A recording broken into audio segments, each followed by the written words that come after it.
தகவல்களை வதந்திகளை உலகத்திலே பரவச் செய்வது, இது போன்ற காரியங்கள், தவறான பார்வைகள், தவறான செயல்பாடுகள், மார்க்கத்திலே இல்லாத காரியங்களை செய்வது, அடுத்தவங்களை புண்படுத்துவது என்றெல்லாம் இன்னைக்கு நம்முடைய வாழ்க்கையில கொஞ்சம் கணக்கு போட்டு பாருங்கள். எவ்வளவு பாவங்கள். நபிகள் சொன்னாங்க, ஒருவன் பொய் பேசுகிற நிலையில் அவன் முஸ்லீம் இல்லை. ஒரு விபச்சாரம் செய்யும் பொழுது அவன் முஸ்லீமாக இருப்பதில்லை. ஒருவன் மது குடிக்கிற நேரத்தில் அவன் முஸ்லீமாக இருப்பதில்லை. மது குடிக்கிற நேரத்தில் ஒருவனுக்கு மரணம் வந்து விட்டால், மது குடிக்கிற நிலையில அவனுடைய ரூக மலக்குமார்கள் பிடுங்கி சென்று விட்டால் அவன் யாரா போயிருவான்? மது அது தௌபா செய்யறதுக்கு வாய்ப்பு தரப்படவில்லை. ஒருவேளை அவன் மது குடித்ததற்கு பிறகு பல ஆண்டுகள் வாழ்ந்திருந்தால் அதுக்கு மன்னிப்பு தேடி இருக்கலாம், அல்லாஹ் அவனை மன்னித்திருக்கலாம். அது குடிக்கிற நேரத்தில் ஒருவனுக்கு மரணம் வந்து விட்டால், பொய் சொல்லுகிற நேரத்தில் ஒருத்தனுக்கு மரணம் வந்து விட்டால், நம்மளே பலர் நினைக்கலாம், இந்த ஒரு தடவை மட்டும் ஏமாத்திக்கிடுவோம், இந்த ஒரு தடவை மட்டும் வரதட்சணை வாங்கி கொள்வோம், இந்த ஒரு தடவை மட்டும் ஃப்ராடு பண்ணி முதலாளிக்கு தெரியாம கொஞ்சம் ரூபாயை அமைச்சு கொள்வோம், பின்னாடி திருந்திக்கலாம் என்று நினைக்கலாம்.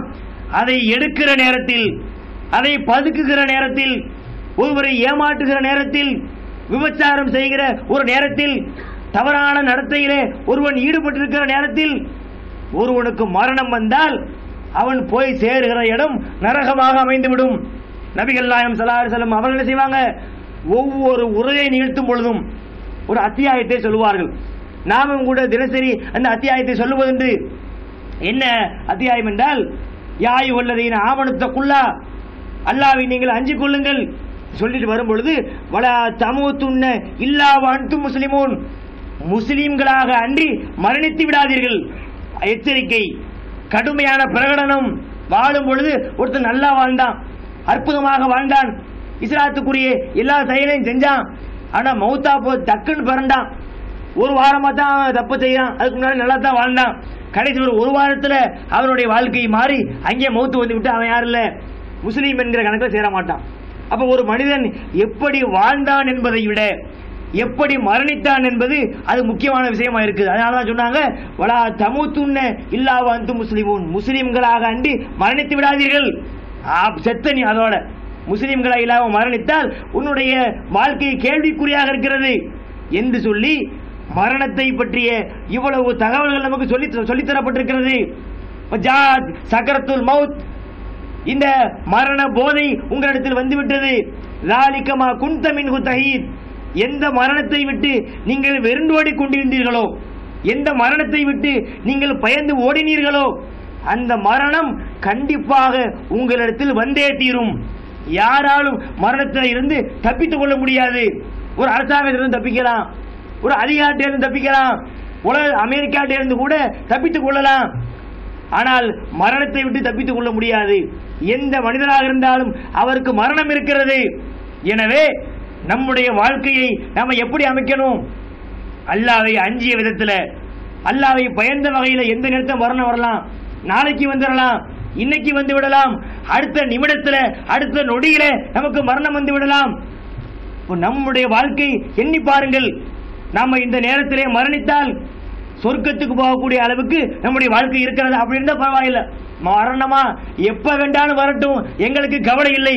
நாங்கள் சரியாக வாழ்கிறோம், சரியாக தொழுகிறோம், முறையாக நோன்பு வைக்கிறோம், அல்லாஹ்வுக்கு அடிபணிந்து நடக்கிறோம் என்கிற வகையில் நாம் வாழ்கிறோமா?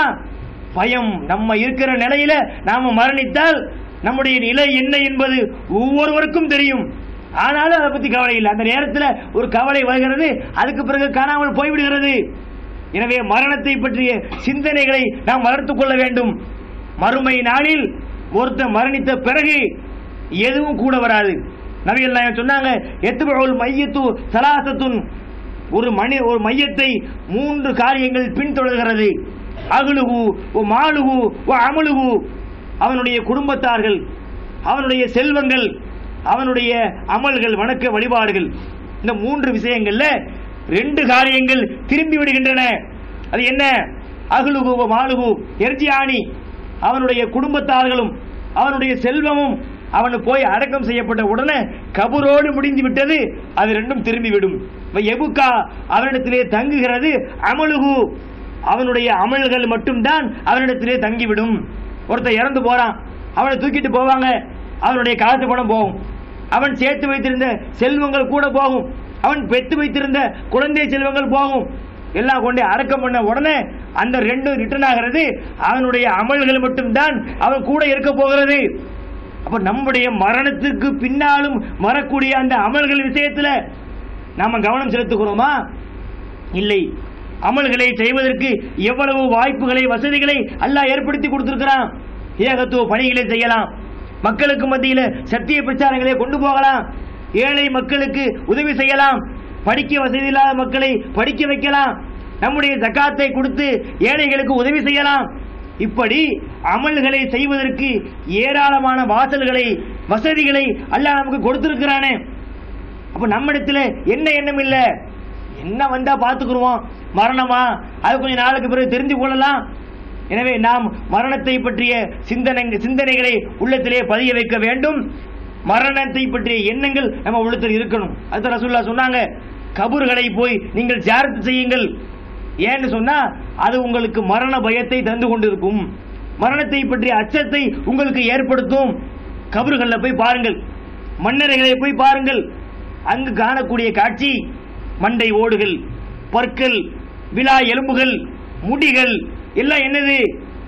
இதெல்லாம் மண்ணில் இருந்து விளையக்கூடியதா? இல்லை.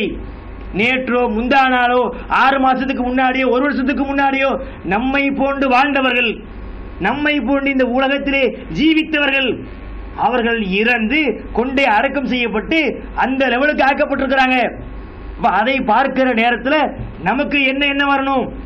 நாமும் ஒரு நாள் மரணிக்க கூடியவர்கள், நமக்கும் ஒரு நாள் மரணம் இருக்கிறது. நாமும் கொண்டு போய் அந்த குழிகளிலே அடக்கம் செய்யப்படுவோம். நாமும் மண்ணோடு மண்ணாக மக்கி போகவிருக்கிறோம். அதற்கு பின்னாடி ஒரு வாழ்க்கை இருக்கிறது. எனவே அந்த வாழ்க்கைக்கு தகுந்த மக்களாக அந்த மறுமை வாழ்க்கையை எண்ணி நம்முடைய வாழ்க்கையை மரணத்தை பயந்து இந்த நேரத்தில் மரணம் வந்தா சொர்க்கத்துக்கு போற வகையில் நம்ம செயல்பாடு இருக்கணும். அப்ப எப்படி இருக்கணும்? எப்ப பார்த்தாலும் கரெக்டா இருக்கிறது. எந்த நேரத்தை தவறினாலும் அப்ப மரணம் வந்துடலாம். அப்ப அதை பயந்து, அல்லாஹ்வை பயந்து, நபிகள் நாயகம் சொன்ன வாழ்க்கையை ஏற்றுக்கொண்டு நம்முடைய வாழ்க்கையை அப்பழுக்கு இல்லாத வாழ்க்கையாக, தீமைகள் இல்லாத வாழ்க்கையாக, பாவங்கள் இல்லாத வாழ்க்கையாக, நன்மைகளை அதிகமாக செய்யக்கூடிய வாழ்க்கையாக, வணக்க வழிபாடுகளிலே மூழ்கி இருக்கிற வாழ்க்கையாக நாம் அமைத்தோம் என்று சொன்னால் எந்த நேரத்தில் மரணம் வந்தாலும் அவருக்கு பிரச்சனை இல்லை, அவருக்கு ஈடேற்றம் இருக்கிறது. எனவே அந்த வகையில் இந்த மரண சிந்தனைகளோடு நாமும் மரணத்தை அடைய போகிறோம், மரணத்தை அடையாத எந்த மனிதனும் கிடையாது என்ற விஷயங்களை உள்ளத்திலே தங்க வைத்து அல்லாஹ்வை பயந்து கடந்த காலங்களில் நாம தவறு செய்து இருந்தாலும் பாவங்கள் செய்து இருந்தாலும் அல்லாஹ் மன்னிக்கிறவனாக இருக்கிறான். அல்லாஹ் தம் மீது அளப்பரிய கருணையை வைத்திருக்கிறான். அல்லாஹ்விடத்திலே மன்னிப்பு தேட, இறைவா கடந்த காலங்களில் நான் தவறு செய்திருக்கிறேன், நான் பாவங்களை நிறைய புரிந்திருக்கிறேன், அதற்காக என்னை குற்றம் பிடித்து விடாதே என்று அல்லாஹ்விடத்திலே மன்னிப்பு தேடி, அல்லாஹ்விடத்திலே பிழை பொறுக்க தேடி, இனி வரக்கூடிய காலங்களில் நான் கரெக்டாக நடக்கணும், சரியான முறையில் என்னுடைய வாழ்க்கையை அமைய வேண்டும், தீமைகள் செய்யக்கூடாது, நன்மைகளை செய்ய வேண்டும் என்று அல்லாஹ்விடத்திலே ஒரு வாய்ப்பை கேட்டு நல்ல முறையிலே வாழ்ந்து நல்ல முறையிலே மரணித்து அந்த இன்பமான முறையில் எவ்வித சிரமமும் இல்லாமல் மலக்குமார்கள் வந்து லேசாக உயிரை கைப்பற்றி செல்வார்களே, அதுபோன்று நம்முடைய உயிர்கள் கைப்பற்றப்படக்கூடிய ஒரு பாக்கியத்தை அல்லாஹ் நம் அனைவருக்கும் தர வேண்டும் என்று கேட்டு என்னுடைய இந்த உரையை நான் முடித்துக் கொள்கிறேன். வாகிருத்தவானா அனில் அல்ஹம்துலில்லாஹி ரப்பில் ஆலமீன். ஸலாம் அலைக்கும். கண்ணியத்திற்குரிய எல்லாம் அல்லாஹு தஆலாவுடைய நமது டிஎன்டிஜே மர்கஸில் இன்றைய தினம் மௌலவி தாவூத் கைசர் எம்ஏசி அவர்கள் உலகம் போற்றும் உமர் இப்னுல் ஹத்தாப் என்ற தலைப்பின் கீழ் நமக்கு மத்தியிலே உரையாற்ற இருக்கின்றார்கள். அவர்களை உரையாற்ற வருமாறு அன்புடன் அழைக்கின்றேன். அஸ்ஸலாமு அலைக்கும் வரஹ்மத்துல்லாஹி வபரகாத்துஹு.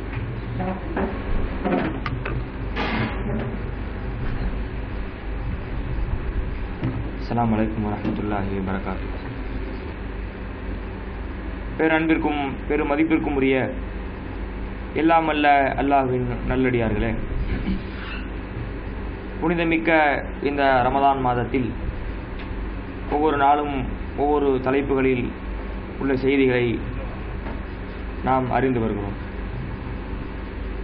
இந்த நேரத்தில் இன்றைய தினம் எனக்கு வழங்கப்பட்டுள்ள தலைப்பு உலகம் போற்றும் உமர் இப்னுல் ஹத்தாப். கண்ணியத்திற்குரிய சகோதரர்களே, நம்முடைய தூதர் நபிகள் பெருமானார் ஸல்லல்லாஹு அலைஹி வஸல்லம் அவர்கள் நபியாக அறிவிக்கப்பட்டு மக்காவில தன்னுடைய பிரச்சாரத்தை நபிகள் நாயகம் துவங்குறாங்க. நபிகள் நாயகம் ஸல்லல்லாஹு அலைஹி வஸல்லம் அவர்கள் பிரச்சாரத்தை துவங்கிய அந்த காலகட்டத்தை நாம் எண்ணி பார்க்க வேண்டும். இன்று நாம் வாழுகிற நம்முடைய மக்களை போன்று அன்றைய மக்கள் இருக்கவில்லை. அன்றைய அரபுலக மக்கள் எல்லா விதமான தவறுகளையும் சர்வ சாதாரணமாக செய்து வந்தார்கள். அவர்கள் எதையெல்லாம் நினைக்கிறார்களோ அதையெல்லாம் செய்வார்கள். அவங்களுக்கு மத்தியில் ஒரு நிலையான அரசரோ ஆட்சியாளரோ இருக்கவில்லை. தடி எடுத்தவனெல்லாம் தண்டக்காரன் என்கிற சொல்லுகிற அளவுக்கு தான் அந்தந்த பகுதிகளில் யாருடைய கைகள் ஓங்கி இருந்தனவோ அவர்கள்தான் பெரிய சமூகத்தில் அந்தஸ்து உள்ளவர்களாக மதிக்கப்பட்டாங்க. அவங்களுக்கு மத்தியிலே நேர்மையையோ நியாயத்தையோ உண்மையையோ நம்பகத்தன்மையோ பார்க்க முடியாது. அதாவது கொடுமையான உள்ளம் படைத்தவர்களாக, மனித உணர்வுகள் குறைந்து போனவர்களாகத்தான், சொல்ல போனா மனித உருவத்தில் உள்ள மிருகங்கள் என்றுதான் சொல்ல வேண்டும். அப்படிப்பட்ட மக்களுக்கு மத்தியில் தான் நபிகள் நாயகம் ஸல்லல்லாஹு அலைஹி வஸல்லம் அவர்கள் பிரச்சாரத்தை ஆரம்பம் செய்கிறார்கள். இந்த பிரச்சாரத்தை நபிகள் நாயகம் ஆரம்பம் செய்து பிரச்சாரத்தை மேற்கொள்கிற நேரத்தில் நபிகள் நாயகம் அவர்கள் ஏராளமான துன்பங்களுக்கும் துயரங்களுக்கும் இடர்பாடுகளுக்கும் நெருக்கடிகளுக்கும் ஆளாக்கப்பட்டார்கள். இருந்தபோதும் அல்லாஹ்விடமிருந்து பெற்றிருக்கிற அந்த பொறுப்பை நிறைவேற்ற வேண்டும் என்பதற்காக, அதில் எந்த விதமான குறைவையும் வைத்துவிடக் கூடாது என்பதற்காக நபிகள் நாயகம் அவர்கள் உறுதியாக இருந்து அந்த பிரச்சாரத்தை செய்கிறாங்க. அந்த பிரச்சாரத்தை செய்கின்ற நேரத்தில் நாட்கள் ஆரம்பத்தில் கொஞ்சம் எதிர்ப்புகள் வலுவாக இருந்தாலும், இஸ்லாத்திற்கு எதிரான அடக்குமுறைகள் அளவுக்கு அதிகமாக கட்டவிழ்த்து விடப்பட்டாலும், நாட்கள் செல்ல செல்ல இந்த இஸ்லாத்தை நோக்கி கொஞ்சம் கொஞ்சமாக மக்கள் இணைய ஆரம்பிக்கிறார்கள். யாரெல்லாம் இந்த இஸ்லாத்தை பகைத்தார்களோ, யார் இந்த இஸ்லாத்திற்கு எதிரான வேலைகளை செய்தார்களோ, இந்த இஸ்லாமிய பிரச்சாரத்தை முடமாக்குவதற்கு எல்லா வேலைகளையும் செய்தார்களோ, அப்படிப்பட்ட மக்களும் கூட இந்த இஸ்லாத்தை ஏற்க ஆரம்பிக்கிறார்கள். அதை தன்னுடைய திருமறையிலேயே அல்லாஹ் குறிப்பிடுகிறான். இன்றைக்கு நாம் போற்றுகின்ற சஹாபாக்கள் ரலியல்லாஹு அன்ஹு என்று நாம் அவர்களுக்காக பிரார்த்தனை செய்கிறோம். உலக மக்களால் போற்றப்படுகிறார்கள். இவர்களெல்லாம் யார் தெரியுமா? ஒரு நேரத்தில் எல்லா விதமான தீமைகளையும் செய்தவர்கள். அவர்களை பற்றி திருமறை குர்ஆனிலே அல்லாஹ் குறிப்பிடுகிறான். வகுந்தும் அலா ஷஃபா ஹுஃபரத்தி மினன் நார், நீங்கள் நரகத்தினுடைய விளிம்பில் இருந்தீர்கள் என்று அல்லாஹ் குறிப்பிடுகிறான். அதாவது அவர்களுடைய செயல்பாடு எப்படி இருந்ததென்றால், எல்லா விதமான தீமைகளையும் செய்வார்கள். எந்த தவறையும் செய்வதற்கு யோசிக்க மாட்டார்கள். நாம நியாயமில்லாமல் நடக்கிறோமே, நம்மிடத்தில் தர்மம் இல்லையே என்பதை பற்றி சிந்திக்க மாட்டாங்க. எதையும் செய்து முடித்து விட்டு அப்புறம் தான் பார்ப்பாங்க. அவங்களுக்கு மத்தியில நியாய உணர்வுகள் கொஞ்சம் கூட கிடையாது. அப்படி இருந்த மக்களை அன்கதக்கும் மின்ஹா, உங்களை அல்லாஹ் காப்பாற்றினான், உங்களை இந்த சத்திய கொள்கைக்கு அவன் தேர்ந்தெடுத்தான் என்று அல்லாஹ்வே குறிப்பிடுகிறான். எனவே இந்த இஸ்லாத்தை யார் காதலித்தார்கள் என்று சொன்னால், யார் எதிர்த்தார்களோ, யார் இந்த இஸ்லாத்திற்கு எதிரான வேலைகளை செய்தார்களோ அவர்களால் தான் இந்த இஸ்லாமிய மார்க்கத்தை அல்லாஹ் வலுப்படுத்துகிறான். அந்த வரிசையில நபிகள் நாயகம் ஸல்லல்லாஹு அலைஹி வஸல்லம் அவர்கள் பிரச்சாரம் செய்த நேரத்தில் முஸ்லிம்களுக்கு சரியான எதிரியாக இந்த இஸ்லாமிய பிரச்சாரத்தை முடக்க வேண்டும் என்பதை உறுதியாக எடுத்துக்கொண்டு இந்த பிரச்சாரத்தை முஸ்லிம்களை இல்லாமல் ஆக்க வேண்டும், இந்த முகமது நபியினுடைய பிரச்சாரத்தை நாம முடக்கிவிட வேண்டும் என்பதில் கங்கணம் கட்டி செயல்பட்ட ஒரு நபித்தோழர் யாருன்னு சொன்னா இந்த உமர் இப்னுல் கத்தாப் ரலியல்லாஹு அன்ஹு அவர்கள். ஆரம்பத்தில் அவங்க இஸ்லாத்தை ஏற்றிருக்காத நேரத்தில் குறைஷியாக, அவங்க குறைஷி குலத்தை சார்ந்தவர்கள், நபிகள் நாயகம் ஸல்லல்லாஹு அலைஹி வஸல்லம் அவர்கள் எப்படி குறைஷி குலத்தை சார்ந்தவர்களோ அதே போல உமர் இப்னுல் கத்தாப் ரலியல்லாஹு அன்ஹு அவர்களும் அதே குறைஷி குலத்தை சார்ந்தவர்கள் தான். அந்த ஒரே குலத்தில் இருந்து கொண்டு நபிகள் நாயகத்தினுடைய பிரச்சாரத்தை முடக்குகின்ற எல்லா வேலைகளையும் அவங்க செய்கிறாங்க. அவங்களுடைய மார்க்கத்தில், பழைய மார்க்கத்தில், அவங்களுடைய பணதெய்வ வழிபாட்டில் உமர் ரலியல்லாஹு அன்ஹு அவர்கள் ரொம்ப உறுதியானவராக காணப்படுகிறார்கள். அவங்க இந்த இஸ்லாத்தை கடினமாக வெறுக்கக்கூடியவராக, இந்த இஸ்லாமிய பிரச்சாரத்தை முடக்கக்கூடியவராக அங்கு செயல்படுகிறார்கள். எந்த அளவுக்கு இந்த இஸ்லாத்தின் மீது அவங்களுக்கு வெறுப்பு இருந்ததுன்னு சொன்னா, உமர் ரலியல்லாஹு அன்ஹு அவர்களுக்கு ஒரு தங்கை இருந்தார்கள். அந்த தங்கையினுடைய கணவர், அதாவது உமர் ரலியல்லாஹு அன்ஹு அவர்களுடைய மச்சான்னு சொல்லுவோம் இல்லையா, அந்த மச்சான் அவர் யாருன்னு சொன்னா, அவரும் வரலாற்றில் சிறப்பு மிக்க ஒரு நபித்தோழர், சயீத் பின் ஸைத் என்று சொல்லப்படுகிற ஒரு நபித்தோழர். இந்த நபித்தோழர் யாருன்னு சொன்னா, ரசூலுல்லாஹ் சொன்னாங்களே ஒரு 10 பேர் சொர்க்கத்தை கொண்டு நன்மாராயம் சொல்லப்பட்ட ஒரு 10 பேர்கள்ல இந்த சயீத் பின் ஸைத் ரலியல்லாஹு அன்ஹு அவர்களும் ஒருவராக இருந்தார்கள். இந்த சயீத் பின் ஸைத் அவர்கள் யார் என்று சொன்னால், உமர் ரலியல்லாஹு அன்ஹு அவர்களுடைய மச்சான், உமர் ரலியல்லாஹு அன்ஹு அவர்களுடைய தங்கையினுடைய கணவர். இவர் உமர் ரலியல்லாஹு அன்ஹு அவர்கள் இஸ்லாத்தை ஏற்பதற்கு முன்னால் இஸ்லாத்தை ஏற்றுக்கொண்டு விட்டார்கள். தன்னுடைய மச்சானாக இருந்து கொண்டு இந்த இஸ்லாத்தை நான் மிகப்பெரிய எதிரியாக இருக்கும் பொழுது இவர் எப்படி அந்த மார்க்கத்தை ஏற்கலாம் என்று சொல்லி மச்சான் என்றும் பார்க்காமல் அவரை கட்டி வைத்து கடினமாக நைய பிடித்தவங்க யார்? உமர் ரலியல்லாஹு அன்ஹு. மச்சான்னு பார்க்கலாம், என்ன செய்வோம், யாராவது தொடுவோமா? நம்மளுடைய அக்காவை ஒருத்தர் கல்யாணம் பண்ணியிருந்தாலோ அல்லது தங்கச்சியை ஒருவர் கல்யாணம் பண்ணியிருந்தாலோ அவர் மீது ஒரு கைப்படாமல் பார்த்துக் கொள்வோம். நம்ம அண்ணன் தம்பியை விட நம்ம மச்சா என்று சொல்லும் பொழுது அவங்க மீது கொஞ்சம் அதிகமான நேசம் கூட பலர் வைத்திருப்பார்கள். ஆனா அதையெல்லாம் பார்க்கவில்லை. இஸ்லாத்தில் எப்படி அவர் போகலாம்? நாம இஸ்லாத்தினுடைய எதிரியாக இருக்கும் பொழுது அவர் எப்படி இஸ்லாமிய மார்க்கத்துக்கு போகலாம் என்று சொல்லி கூட பிறந்த சகோதரனுடைய கணவர் என்றும் பார்க்காமல் அவங்களை கட்டி வைத்து தோலுரித்தவர்கள் யார்? இந்த உமர் இப்னு கத்தாப் ரலியல்லாஹு அன்ஹு அவர்கள். பின்னாடி அவர்களுக்கு எந்த அளவுக்கு இஸ்லாத்துக்கு எதிரான வேலைகளை செய்யறாங்கன்னு சொன்னா, குறைஷிகளால், அதாவது காபிர்களால் நபிகள் நாயகத்தை கொலை செய்வதற்கு அவங்களால தேர்ந்தெடுக்கப்பட்ட சரியான நபராக இவங்க இருந்தாங்க. இவரால் தான் முடியும், வேற யாரும் முகம்மதை நெருங்கிவிட முடியாது. முகம்மதை நெருங்குகிற ஒரு திராணியோ தில்லோ யாருக்கும் கிடையாது.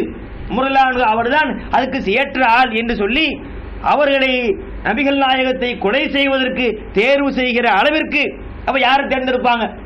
ஒருத்தர் மீது கொலைவெறி தாக்குதல் நடத்தும் பொழுது யாரை தேர்ந்தெடுப்போம்? அவருக்கு நேர் எதிரி யார்? அதுக்கு சரியான ஆள் யார்? யாரை அனுப்பினால் கொடுத்த வேலையை சரியாக முடிப்பார்கள் என்றெல்லாம் பார்ப்பார்கள் இல்லையா? அப்படி காபிர்களுடைய பார்வைக்கு தென்பட்டவர் தான் இந்த உமர் இப்னு கத்தாப் அவர்கள். அவங்க அந்த அளவுக்கு இஸ்லாத்தினுடைய எதிரியாக திகழ்ந்தார்கள். ஆனா அல்லாஹ் உள்ளத்தை புரட்டுகிறவன் இல்லையா? நபிகள் நாயகம் சொன்னாங்க, அல்லாஹ் என்பவன் யார்? தன்னுடைய 2 விரல்களுக்கு மத்தியில் மனிதர்களுடைய உள்ளங்களை அல்லாஹ் வைத்திருக்கிறான். தான் நாடியவாறு அவன் புரட்டுகிறான். நல்லவர்கள் தீயவர்கள் ஆவார்கள், தீயவர்கள் நல்லவர்களாக போவார்கள். காலையில மூமினாக இருப்பவன் சாயந்தரத்திலே காபிராகி விடுவான், சாயந்தரத்திலே காபிராக இருப்பவன் காலை நேரத்தில் அவன் மூமினாகி விடுவான், இஸ்லாத்தை ஏற்றுக்கொள்வான். எனவே அல்லாஹ் என்பவன் அப்படி மாற்றத்தை ஏற்படுத்தக்கூடியவன், அப்படி ஒரு மாற்றங்களை உண்டாக்கக்கூடிய ஆற்றலும் வல்லமையும் பெற்றவன்.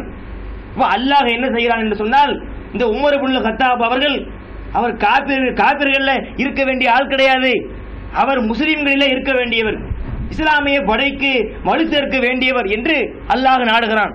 கடைசியிலே பார்த்தால் அந்த உமர் இப்னு கத்தாப் அவர்கள் இஸ்லாத்தை ஏற்கிறார்கள். யார் எந்த இஸ்லாத்தை ஒழித்து கட்ட வேண்டும் என்கிற ஒரே கொள்கையை ஒழுங்காக பின்பற்றி நடந்தாரோ அந்த உமர் இப்னு கத்தாப் அவர்களை கொண்டு அல்லாஹ் இந்த மார்க்கத்துக்கு வலு சேர்க்கிறான். உமர் அவங்க இந்த இஸ்லாத்தை ஏற்றுக்கொண்ட பிறகுதான் காபிர்களுக்கு மத்தியில் ஒரு அச்ச உணர்வு ஏற்படுகிறது. ஆக இவ்வளவு நாட்கள் நம்ம அவங்களை எளிதாக நெருங்கி கொண்டிருந்தோம். இங்க இருந்த முக்கியமான ஒரு டீம் கேப்டன் போனா எப்படி இருக்கும்? இங்க முக்கியமான உதாரணத்துக்கு இப்ப இந்தியா பாகிஸ்தான் ஒரு மேட்ச் நடக்குது. இந்தியாவுடைய கேப்டனா தோனி இருக்கிறாரு. பாகிஸ்தான் டீம்ல அது ஒரு டீம். இங்க உள்ள தோனி பாகிஸ்தான்ல போய் சேர்ந்துக்கிட்டா மிகப்பெரிய ஒரு வலுவாக இருக்காது அந்த அணிக்கு. இப்ப சாதாரண ஒரு அணிக்கு அப்படிப்பட்ட ஒரு வலு கிடைக்கும் பொழுது காபிர்களால் பெரிதும் மதிக்கப்பட்ட வீரமிக்க விவேகமிக்க உறுதியான நெஞ்சிரம் கொண்ட எதற்கும் தளர்வடையாத யாரையும் எதிர்த்து இருக்கிற வல்லமை பெற்ற ஒரு மனிதர் அவர்களிலிருந்து விலகி முஸ்லிம்களுடைய படைக்கு போனால் அவங்களுக்கு வயிற்றுல புளியை கிடைக்காதா? அதுதான் நடந்தது.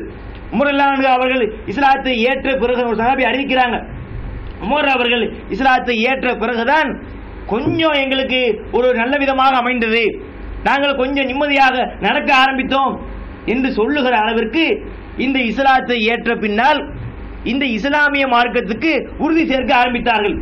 எந்த காபிர்களுடைய அணியில் இருந்தார்களோ அதே காபிர்களுக்கு உறுதியான எதிரியாக சிம்ம சொப்பனமாக உமர் அவங்க திகழ்றாங்க. இஸ்லாத்தை ஏற்று அவங்க எதில் இருந்தாலும் அதில் உறுதியாக இருந்தாங்க. காபிராக இருக்கும் பொழுது அதிலே உறுதியாக இருந்தார்கள். பலதெய்வ வழிபாட்டில் உறுதியாக இருந்தார்கள். முஸ்லிம்களை எதிர்க்க வேண்டும் என்பதில் உறுதியாக இருந்தார்கள். ஆனால் இஸ்லாத்தை ஏற்ற பிறகு, இஸ்லாத்திலே தன்னை இணைத்துக் கொண்ட பிறகு அதில் உறுதியாகிறாங்க. எந்த அளவிற்கு அவங்களுடைய செயல்பாடுகள் இஸ்லாத்தில் இருந்தது என்று சொன்னால், நபிகள் நாயகம் ஸல்லல்லாஹு அலைஹி வஸல்லம் அவர்கள் அவங்களை பற்றி பல நேரங்களில் சிலாகித்து பேசிய பல வார்த்தைகளை நாம் பார்க்கிறோம். நபிகள் நாயகம் ஸல்லல்லாஹு அலைஹி வஸல்லம் அவர்கள் கனவு காண்றாங்க. கனவு காண்கிற நேரத்தில் அவங்களுக்கு ஒரு பால் தரப்படுகிற பாத்திரத்தில் கொஞ்சம் பானம் தரப்படுகிறது. அதை அவங்க குடிக்கிறாங்க. குடித்து விட்டு எஞ்சிய பாத்திரத்தை முரலானது அவங்ககிட்ட கொடுக்குறாங்க. முரலானது அவர்கள் அதை வாங்கி அதை பருகினார்கள். ரசூல் ஸல்லல்லாஹு அலைஹி வஸல்லம் அவர்கள் இந்த சம்பவத்தை மக்களுக்கு விளக்குறாங்க. அப்போ சஹாபாக்கள் கேட்குறாங்க, யா ரசூலுல்லாஹ், இதுக்கு நீங்கள் என்ன விளக்கம் தருகிறீர்கள்? அப்போ ரசூலுல்லாஹ் சொன்னாங்க, அதுதான் அல் இல்ம்.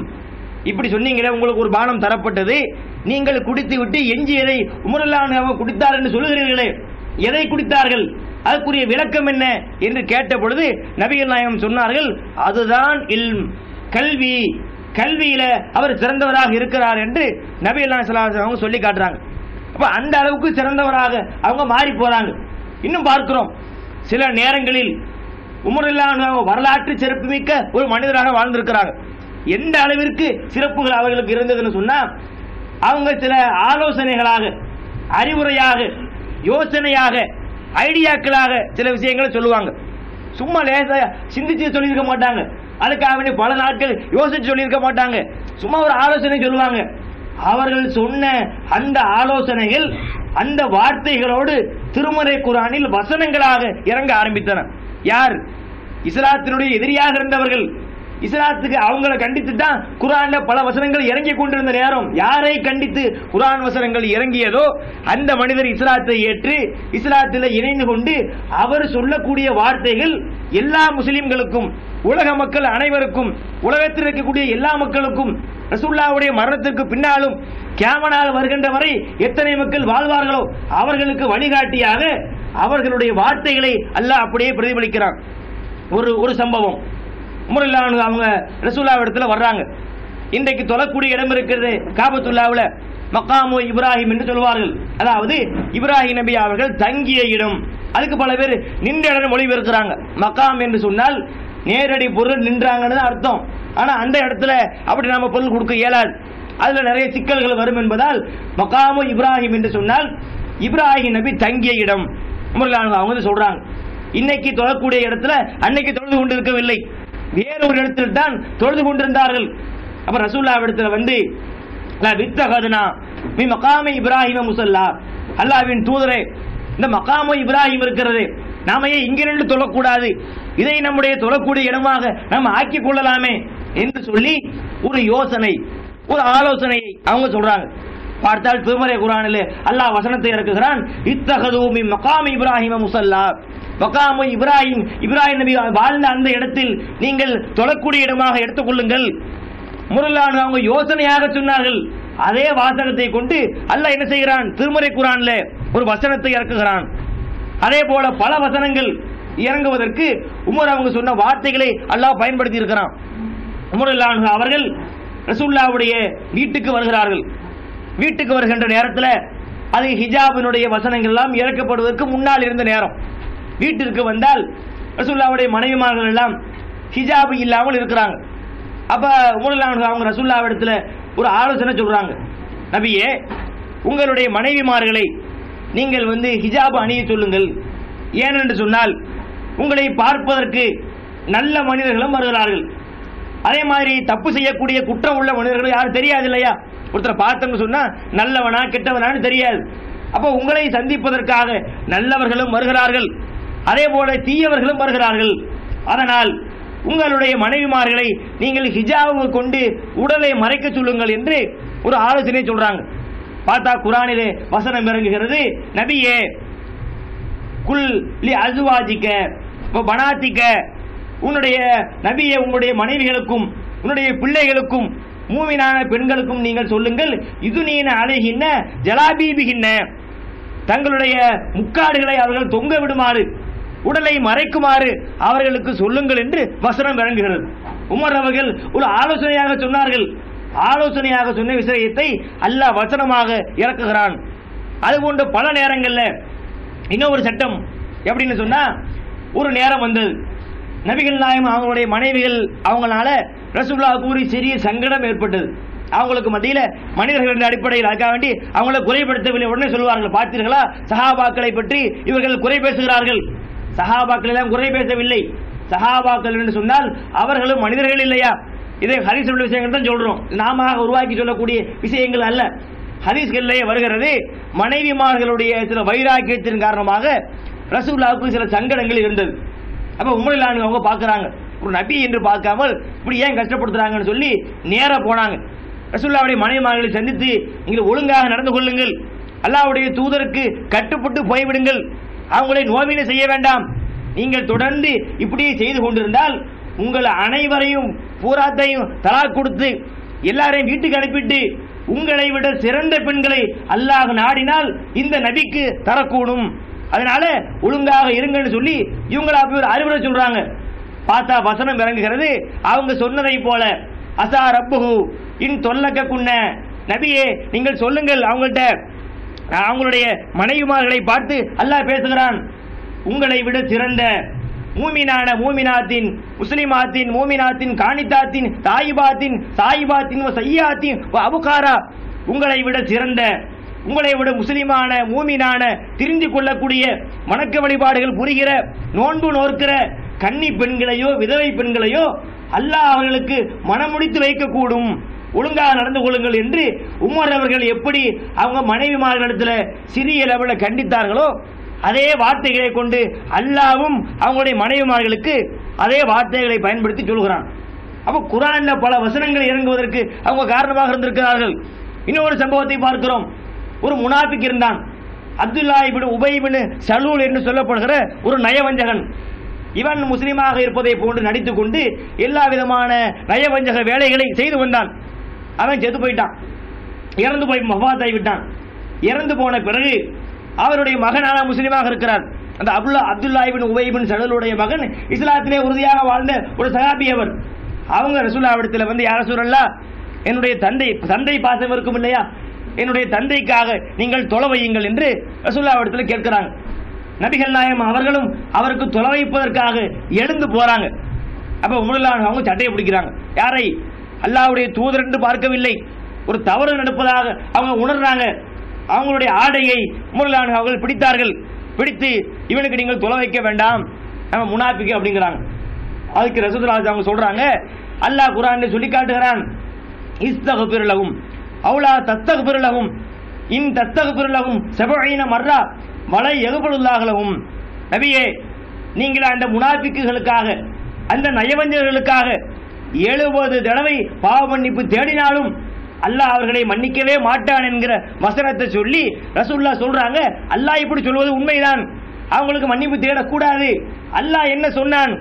70 தடவைகள் தேடினாலும் மன்னிக்க மாட்டேன்னு சொல்றான். நான் அதை விட அதிகமா தேடுவேன், 70க்கு மேல ஒரு 80 ஒரு 90 100 அப்படி தேடுவேன்னு சொல்லி உமர் அவங்க சொல்லிட்டு மறுபடியும் தொலைக்கு போறாங்க. மறுபடியும் கிடைக்கிறாங்க, இன்னஹு முனாஃபிகுன், நபியே இவன் நயவஞ்சகன், இவனுக்கு தொலை வைக்க கூடாது என்று தடுக்கிறார்கள். ரசூலுல்லாஹ் அதையும் தாண்டி போய் அந்த மனிதருக்கு, அந்த நயவஞ்சகனுக்கு நபிகள் நாயகம் தொலை வைத்தார்கள். பார்த்தா அல்லாஹ்விடமிருந்து வசனம் இறங்குகிறது, வலா துஸல்லி மின்ஹும், நீங்கள் அவர்களுக்காக தொலை வைக்க கூடாது, வலா தகும் அலா கபர்ஹி, அவங்களுடைய கபர்களில் போய் கூட நீங்கள் நிற்கக்கூடாது என்று சொல்லி முரலான அவங்க சொன்னார்களே, அந்த கருத்தை அல்லாஹ் திருமுறை குர்ஆன் வாயிலாக இறக்கி தருகிறான். அப்ப அவங்களுடைய பார்வையில ஒரு நபி போவது கூட தவறாகப்படுகிறது. அவங்க உடல தடுக்கிறாங்க, வேணாம், இவனுக்கு தொலை வைக்க வேண்டாம், அவன் நல்லவன் கிடையாது, அவன் வந்து நாச வேலையில ஈடுபட்டவன் என்று சொல்லி அவங்கள தடுக்கிறாங்க. நபிகள் நாயகம் மீறி போய் அவங்களுக்கு தொழுகை நடத்துகிறார்கள். கடைசியில அவங்க சொன்ன அந்த வார்த்தையை கொண்டு அல்லாஹ் திருமுறை குர்ஆனில் வசனத்தை இறக்குகிறான். இன்னொரு சம்பவத்தை பார்க்கிறோம், பத்ர் யுத்தம் முடிந்த பிறகு 70க்கு மேற்பட்ட பேர் கொல்லப்படுகிறார்கள். காபிர்கள் 70க்கு நெருக்கமானவர்கள் கைதிகளாக பிடிக்கப்படுகிறார்கள். கைதியாக பிடிக்கப்பட்டால் இவர்களை என்ன செய்வது? கைதியாக பிடிச்சாச்சு, வெற்றி கிடைத்து விட்டது, கைதிகளாக இருக்கிறான். இவங்களை என்ன செய்யலாம் என்று சொல்லி நபிகள் நாயகம் ஸல்லல்லாஹு அலைஹி வஸல்லம் அவர்கள் ஒரு ஆலோசனையில் ஈடுபடுகிறார்கள். அப்ப உம்மு அவங்க சொல்றாங்க, இந்த 70 பேர்களும் கொல்லப்பட வேண்டும், யாரையும் விட்டு வைக்க கூடாது. அதுவும் எப்படி கொல்லப்பட வேண்டும் என்று சொன்னால், இந்த 70 பிடிக்கப்பட்ட கைதிகள்ல அவங்களுக்கு சொந்தக்காரர்கள் முஸ்லிம்களில் இருந்தால், அவங்களுக்கு நெருக்கமானவர்கள், குடும்பத்து உறவுகள், இரத்த பந்தங்கள் முஸ்லிம்களில் இருந்தால் அவர்கள் தான் இவங்களை கொலை செய்யணும். அதாவது காபிர்ல ஒரு மாமா இருக்கிறார், இங்க முஸ்லிம்கள் படையில ஒரு மச்சான் இருந்தா இந்த மச்சான் அந்த மாமாவை காலிபுரம். ஒரு மாமனார் மருமகன் இருக்கிறார், இந்த படையில மாமனாரும் அந்த படையில மருமகன் இருக்கிறாரா, வேற ஆள் போய் கொன்றக்கூடாது, இங்க உள்ள மருமகன் போய் மாமனார் கழுத்தை சீவனும். அப்படி செய்தால்தான் நாம நம்முடைய மார்க்கத்தில் உறுதியாக இருப்பதாக அர்த்தம் என்ற அடிப்படையில் 70 பேரும் கொல்லப்படணும். அதுவும் சாதாரணமாக வெறுமனே கொல்லப்பட்டு விடக்கூடாது. அவர்களுக்கு நெருக்கமானவர்கள் நம்முடைய அணியில் இருந்தால் அவர்கள் தான் கொலை செய்ய வேண்டும் என்று சொல்லி முர்லான் அவர்கள் ஒரு ஆலோசனை சொல்றாங்க. ஆனால் அபூபக்கர் சித்திக் என்ன செய்யறாங்க, அவங்க அதுக்கு பெரும்பாலும் 2 பேருக்கும் ஒத்து போகாது. பல நேரங்கள்ல இறை விஷயங்கள் ரசூலுல்லாஹ் நேசிக்கிற ஒத்து போவாங்க. ஆனா பல நேரங்கள்ல அவங்க 2 பேருக்கு மத்தியில் நேரம் முரணான கருத்துக்கள் இருக்கும். அபூபக்கர் சித்திக் அவங்க என்ன செய்யறாங்க, அதெல்லாம் கிடையாது, எல்லா பேரும் விட்டுருவோம். அவங்க இறக்க அடிப்படையிலேயே கொஞ்சம் இரக்கமான சுபாவம் உள்ளவர்கள், வேகமாக அதுவும் வீரமாக வெளிப்படுத்த இடத்தை வெளிப்படுத்துவாங்க. பொதுவாக ஜென்ரலா பார்க்கும் பொழுது மென்மையாக வாழ்ந்தவர்கள். யார சொல்லலாம், இவங்களை விட்டுருவோம், இவங்க எல்லாம் போகட்டும், அவங்கள்ட்ட உள்ள பிணை தொகைகளை ஏதாவது வாங்கி கொண்டு, காசுகளையோ பணத்தையோ என்னத்தையாவது வாங்கி கொண்டு பிணையாக பெற்றுக்கொண்டு இவர்களை விடுதலை செய்யலாம் என்று சொல்லி அவங்க என்ன செய்யறாங்க, ஆலோசனை சொல்றாங்க. அப்போ நபிகள் நாயகம் ஸல்லல்லாஹு அலைஹி வஸல்லம் என்ன செய்யறாங்கன்னு சொன்னா, உமர் அவங்களுடைய அந்த ஆலோசனையை கேட்காமல் அபூபக்கர் சித்திக் அவங்களுடைய ஆலோசனையை ஏற்று விடுதலை செஞ்சிடறாங்க. விடுதலை செய்தால் அல்லாஹ்விடமிருந்து வசனம் வருகிறது, மாகான் அலி நபியின், எந்த நபிக்கும் தகாது ஐயக்கூனலகு அஸ்ரா, ஒரு பூமியிலே கைதியாக பிடிக்கப்பட்டவர்கள் அவர்கள் வேறெடுக்கப்படுகின்ற வரை அவங்களை என்ன செய்யக்கூடாது, விடுதலை செய்யக்கூடாது, அனைவரையும் கொல்லத்தான் வேணும். ஏன்னு சொன்னா நாளைக்கு பழைய திரைக்கு வருவோம், இன்னைக்கு நம்ம பிடிச்சி 70 பேரை ரிலீஸ் பண்ணணும் வைங்க, நாளைக்கு போய் அதே 70 பேர் மறுபடியும் உருவாகி மறுபடியும் பல பேரை திரட்டி கொண்டு நம்மை அழைப்பதற்கு வருவார்கள். அதனால அவங்களை விடுறதுங்கிற வேலை கிடையாது, அனைவரையும் கொள்ளுவதுதான் சரியானது என்று சொல்லி முரலானவர்கள் எந்த கருத்தை சொன்னார்களோ அதே கருத்தை திருமறை குர்ஆனிலே வசனமாக உலக மக்களுக்கு உள்ள செய்தியாக அல்லாஹ் இறக்கி தருகிறான் என்றால், அப்ப வரலாற்றில் எந்த அளவுக்கு உரிய சிறப்பை அவங்க பெற்றார்கள், எந்த அளவுக்கு நல்ல ஆலோசனைகளை அவர்கள் சொல்லி இருக்கிறார்கள் என்பதையெல்லாம் நாம பார்க்கிறோம். அதிலும் பாருங்க, இன்னைக்கு உலகம் போற்றக்கூடிய ஒரு மனிதராக இந்த உமர் இப்னு கத்தாப் அவங்க சிறந்து விளங்கக்கூடியதை பார்க்கிறோம். வீரத்திலும் சரி, ஆட்சி திறமையிலும் சரி, மார்க்கப்பட்டிலும் சரி, மார்க்க உறுதியிலும் சரி, திருமறை குர்ஆனை பின்பற்றுவதிலும் சரி, நபிகள் நாயகத்துக்கு கட்டுப்பட்டு நடப்பதிலும் சரி, எல்லா விதமான விஷயங்களிலும் குறிப்பாக வரலாற்று ஆய்வாளர்களால், வரலாற்றை ஆய்வு செய்கின்ற சான்றோர்களால் பெரிதும் மதிக்கப்படுகிற ஒரு மனிதராக, வரலாற்றிலே மிகப்பெரிய திருப்பத்தை ஏற்படுத்திய ஒரு மனிதராக, எல்லோராலும் மதிக்கப்படுகிற ஒரு மனிதராக இந்த உமர் இப்னு கத்தாப் ரலியல்லாஹு அன்ஹு அவர்கள் திகழ்வதை பார்க்கிறோம். அவங்களுடைய மார்க்க பற்றுக்கு சில விஷயங்களை நான் உதாரணமாக உங்களுக்கு தருகிறேன். ஹுதைபியா உடன்படிக்கையை பற்றி நாம் அறிந்திருக்கிறோம். இது இஸ்லாமிய வரலாற்றில் நபிகள் நாயகத்தினுடைய வாழ்க்கையில் ஒரு மிக முக்கியமான ஒரு சம்பவம் இது. அதாவது நபிகள் நாயகம் ஸல்லல்லாஹு அலைஹி வஸல்லம் அவர்கள் 2 போர் முடிந்த நேரம், பத்ர் யுத்தம் முடிந்திருக்கிறது, அதே போல உஹது யுத்தம் முடிந்திருக்கிறது. இந்த 2 போருக்கும் இடையில இந்த இடத்துக்கு போறாங்க. அதாவது மதீனாவில இருந்து எல்லோரையும் திரட்டி கொண்டு உம்ராவிற்காக எங்க போய் இறை இல்லம் அல்லாஹ்வினுடைய ஆலயம் காபத்துல்லாவை போய் அங்கே உம்ராவை நிறைவேற்றுவதற்காக தன்னுடைய தோழர்களை அழைத்துக் கொண்டு, ஆண்களையும் பெண்களையும் அழைத்துக் கொண்டு நபிகள் நாயகம் ஸல்லல்லாஹு அலைஹி வஸல்லம் அவர்கள் மக்காவை நோக்கி பயணிக்கிறாங்க. மதீனாவில் இருந்து மிகப்பெரிய வரலாற்று சம்பவம், இதை விளக்க போனா இன்னைக்கு நேரம் முடிஞ்சு போயிடும். அதனால சுருக்கமாக தேவையான விஷயங்களை மட்டும் எடுத்து நான் உங்களுக்கு சொல்ல ஆசைப்படுகிறேன். நபிகள் நாயகம் ஸல்லல்லாஹு அலைஹி வஸல்லம் அவர்கள் ஆண்களையும் பெண்களையும் அழைத்துக் கொண்டு மக்காவை நோக்கி வருகிறார்கள். மக்காவை நோக்கி வருகின்ற நேரத்தில் காபிர்களுக்கு மத்தியிலே வேறு விதமாக செய்திகள் பரப்பப்படுகிறது. நபிகள் நாயகம் முகமது அவர்கள் நம்மை கொல்லுவதற்காக, காபிர்களை தாக்குவதற்காக நம்ம மீது படையெடுத்து வருவதாக தவறான வதந்திகள் பரப்பப்படுகிறது. கடைசியில் அது இல்லை என்று நபி ஸல்லல்லாஹு அலைஹி வஸல்லம் செய்றாங்க, சில ஆட்களை அனுப்பி, தூதர்களை அனுப்பி, நாங்கள் போருக்கெல்லாம் வரவில்லை, போர் செய்ய வேண்டிய நிலையில நாங்களும் இல்லை, எங்களை எதிர்கொள்ளக்கூடிய அளவிற்கு உங்களிடத்திலும் வரவில்லை, 2 போர் தான் முடிந்திருக்கிறது, நாம 2 பேருமே சில சங்கடங்களை சந்தித்திருக்கிறோம், அதுவும் நாம எங்க வந்திருக்கிறோம், நாங்க அல்லாஹ்வுடைய ஆலயத்தை நோக்கி வந்திருக்கிறோம், அங்கு சண்டையிட்டு அங்கு ரத்தங்களை ஓட்டி அந்த புனிதத்தை நாங்கள் பாழ்படுத்த மாட்டோம் என்று சொல்லி சில ஆட்களை தூதுவர்களாக அனுப்பி, நாங்கள் போருக்கு வரவில்லை, நாங்கள் உம்ரா செய்வதற்காக, எங்கள்கிட்ட உள்ள வாழ்க்கையில் உள்ள அம்சத்தை, ஒரு வணக்கத்தை நிறைவேற்றுவதற்காக நாங்கள் வந்திருக்கிறோம் என்ற செய்தியை சொல்லி அனுப்புறாங்க. கடைசியில் அவங்களும் அங்கே இருந்து சில வாத பிரதிவாதங்கள் நடக்கிறது. கடைசியில் 2 பேரும் சேர்ந்து ஒரு ஒப்பந்தத்தை போட்டுக்கொண்டு நாம கலைந்து போயிடலாம் என்ற முடிவுக்கு வர்றாங்க. அது என்ன ஒப்பந்தம் என்று சொன்னால், அதாவது நீங்க வந்திருக்கிறீர்கள், மதீனாவிலிருந்து வந்திருக்கிறீங்க, நாங்கள் உங்களை ஒன்றும் செய்ய மாட்டோம், உங்களை நீங்கள் உம்ரா செய்வதற்கு நாங்கள் அனுமதியும் தருகிறோம், ஆனால் இந்த வருஷம் கிடையாது, இந்த ஆண்டு அனுமதிக்க முடியாது, நீங்கள் வேண்டுமானால் போயிருங்க, திரும்பி போயிருங்க, திரும்பி போய்விட்டு அடுத்த ஆண்டு வாருங்கள், நாங்கள் உங்களை தடுக்க மாட்டோம் என்று சொல்லி சில விஷயங்களை சொல்லி ரசூலுல்லாஹ் அதை ஏற்றுக்கொள்றாங்க. ஏற்றுக்கொண்டு ஒரு விவாதம் சும்மா இருக்கக்கூடாதுல, பேச்சுன்றது மாறி போயிடும், அதை என்பதற்காக வேண்டி சில எழுத்துப்பூர்வமாக நம்ம பத்திரங்கள் போடுவோம் இல்லையா, டாக்குமெண்ட்ஸாக எழுதி வைப்பது இல்லையா, அதே போல அன்றைக்கே அந்த பேசிய விஷயங்களை ஒப்பந்தமாக எழுதி கொள்வதற்காக அங்க ஒரு ஒப்பந்தம் எழுதப்படுகிறது. முஸ்லீம்கள் மத்தியில் ரசூலுல்லாஹ் இருக்கிறாங்க, மற்ற தோழர்களும் இருக்கிறாங்க. எதிரிகள் தரப்புல இருந்து உருவா என்று சொல்லப்படுகிற ஒரு மனிதர், அவர் இருக்கிறார். இந்த 2 பேருக்கு மத்தியில் தான் ஒப்பந்தம் எழுதப்படுகிறது. இந்த ஒப்பந்தங்கள் எழுதப்படுவதில் கூட நபியல்லாஹ் என்ன செய்யறாங்க, பல விஷயங்களை விட்டு கொடுத்து போறாங்க. ஒப்பந்தம் எழுதப்படுது, ரசூலுல்லாஹ் வாசகத்தை படிக்கிறாங்க, பிஸ்மில்லாஹிர் ரஹ்மானிர் ரஹீம் என்ற வாசகத்தை நீங்கள் எழுதுங்கள், அவங்க மறுக்கிறாங்க. அதாவது காபிர்களுக்கு மத்தியில் இந்த பிஸ்மில்லாஹிர் ரஹ்மானிர் ரஹீம் என்கிற வார்த்தையை அவங்க பயன்படுத்துவது கிடையாது. அவங்க எதை பயன்படுத்துவாங்க, பிஸ்மிக்கல்லாஹும்ம என்ற வார்த்தையை பயன்படுத்துவார்கள். அப்ப நபிகள் நாயகம் அவர்கள் அந்த வார்த்தையை மொழிகின்ற பொழுது அவங்க மறுக்கிறாங்க, இந்த வார்த்தைக்கு நாங்கள் அனுமதி தர மாட்டோம். அப்ப ரசூலுல்லாஹ் பார்க்கறாங்க, சரி உங்கள் வார்த்தையை நீங்கள் எழுதி கொள்ள தப்பு கிடையாது, பிஸ்மிக்கல்லாஹும்ம என்ற வார்த்தையும் தவறல்ல, இருந்தாலும் ஒரு ஒப்பந்தம், நாம எல்லாம் திரட்டி கொண்டு வந்திருக்கிறோம், இது ஒரு சங்கடமா ஆயிடக்கூடாதுன்றதுக்காக வேண்டி ரசூலுல்லாஹ் அதுக்கு ஒத்துக்கிறாங்க. அடுத்து 2வது வாசகத்தை ரசூலுல்லாஹ் படிக்கிறாங்க, அல்லாஹ்வினுடைய தூதர் முகமது அவர்கள் எழுதக்கூடிய ஒப்பந்தம், அதுக்கு அல்லாஹ்வுடைய தூதரா, அல்லாஹ்வுடைய தூதராக நாங்கள் உங்களை ஏற்றுக்கொண்ட பஞ்சாயத்தை இல்ல, நமக்கு மத்தியில் சண்டையும் இல்ல, ஒப்பந்தமும் தேவையில்லை, நீங்க உம்ரா பண்ணிட்டு போயிருக்கலாம், அதை ஏற்றுக்கொள்ள முடியாது, அப்துல்லாவுடைய மகன் முகமது தான் எழுதுவோம், அல்லாஹ்வுடைய தூதர் என்பதை நாங்கள் ஏற்றுக்கொள்ள மாட்டோம். சஹாபாக்கெல்லாம் கொந்தளிக்கிறாங்க கலந்து, அதெல்லாம் முடியாது, அல்லாஹ்வுடைய தூதர் இவங்களுக்கு தான் அல்லாஹ்வுடைய தூதர், இவங்க தங்கள் உயிருக்கு மேலாக ரசூலுல்லாஹ்வை நேசிப்பாங்க.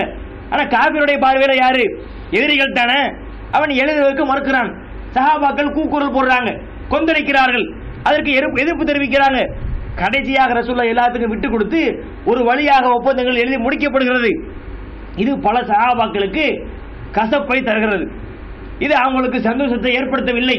ஏன்னா அப்பதானே வந்த நேரம் எல்லாம் ஸ்பிரிட்டா இருக்கும், எல்லாம் பயங்கரமாக கொள்கை உறுதியோடு இருக்கிறார்கள். அப்ப அவங்களுடைய பார்வையில் தப்பு கிடையாது, கொள்கை உறுதினு சொன்னா ரசூலுல்லாஹ் பண்ணது பிள்ளைங்கிற மாதிரி ஆகும், அது ரசூலுல்லாஹ் செய்வது சரிதான். ஆனா அவங்களுக்கு விளங்கிக் கொள்ள தெரியவில்லை, ஒரு நெருக்கடி வரும்பொழுது எப்படி முடிவெடுப்பது என்பது அவங்களுக்கு தோன்றவில்லை நம்ம சொல்ல முடியும். அப்ப அவங்களுக்கு மத்தியில கடுமையான ஒரு கசப்பை அதை ஏற்படுத்துகிறது. அந்த கசப்புல பல பேர் இருக்கிறாங்க, ஆனா யாரும் வெளிப்படுத்த முடியல, என்னன்னா அல்லாஹ்வுடைய தூதர்ன்றக்காக வேண்டி இருக்கிறாங்க, ஆனா அவங்களால இருக்க முடியல, அவங்களுக்கு தாங்க முடியாம நேர உடச்சு கேட்கறாங்க, ரசூலுல்லாஹ் கேட்கறாங்க. உண்மையிலே அது ஒரு கடினமான வார்த்தை. பிறகு அவங்க வருத்தப்படுறாங்க, அந்த ஹதீஸிலே வருகிறது, இந்த வார்த்தையை சொன்னதற்காக நான் பின்னாடி பல நாட்கள் அல்லாஹ்வை வணங்கிக் கொண்டே இருந்தேன்னு சொல்லி அவங்க பதிலளிக்கிறாங்க. முர்லானு அவர்கள் ரசூலுல்லாஹ்விடத்துல நேர வச்சு உடைச்சு கேட்டாங்க, பயங்கரமான வார்த்தை அது. அலஸ்த நபியல்லாஹி ஹக்கா, நபியே நீங்கள் உண்மையிலேயே அல்லாஹ்வுடைய தூதரா, எப்படிப்பட்ட வார்த்தைன்னு பாருங்க. அல்லாஹ்வுடைய தூதருக்காக வேண்டி எல்லாம் செஞ்சாங்க, இருந்தால் அந்த ஒப்பந்தம் போட்ட விஷயங்கள் அவங்களுக்கு பிடிக்கவில்லை. கேட்கிறாங்க, அலஸ்த நபியல்லாஹி ஹக்கா, நீங்கள் உண்மையில் அல்லாஹ்வுடைய தூதரா? ரசூலுல்லாஹ்வுக்கு கோபம் வந்திருக்க வேண்டும், என்னை பார்த்து என்ன கேள்வி கேட்டீர்கள்? அப்ப ரசூலுல்லாஹ் யதார்த்தத்தை புரியுறாங்க, நாம செஞ்சது அவங்களுக்கு பிடிக்கவில்லை, நம்ம இன்னைக்கு கொந்தளிச்சிருவோம். ஒரு தலைவர் இருக்கிறார், நீங்க என்ன தலைவர் இருக்கிறீங்க அப்படின்னு சொன்னா என்னை எப்படி நீங்க கேட்கலான்னு நம்ம கிளம்பிடுவோம். ஆனா ரசூலுல்லாஹ் என்ன செய்யறாங்க, யதார்த்தத்தை புரியுறாங்க, சரி இப்ப உள்ள நிலவரங்கள்ல இப்படித்தான் ஒருத்தர் விளங்குவார், பாமர மக்கள் இப்படித்தான் அதை எடுத்துக்கொள்வார்கள் என்று சொல்லி ரசூலுல்லாஹ்வுக்கு பதிலளிக்கிறார்கள். பலா, அதுல என்னப்பா உனக்கு சந்தேகம்? ஆம், நான் அல்லாஹ்வுடைய தூதர் தான். அடுத்து கேட்கிறாங்க, அம்லனா அலல் ஹக்கி வ அதுவுனா அலல் பாத்தில். நபியே, நாம சத்தியத்திலும் நம்முடைய எதிரிகள் அசத்தியத்திலையும் கிடையாதா?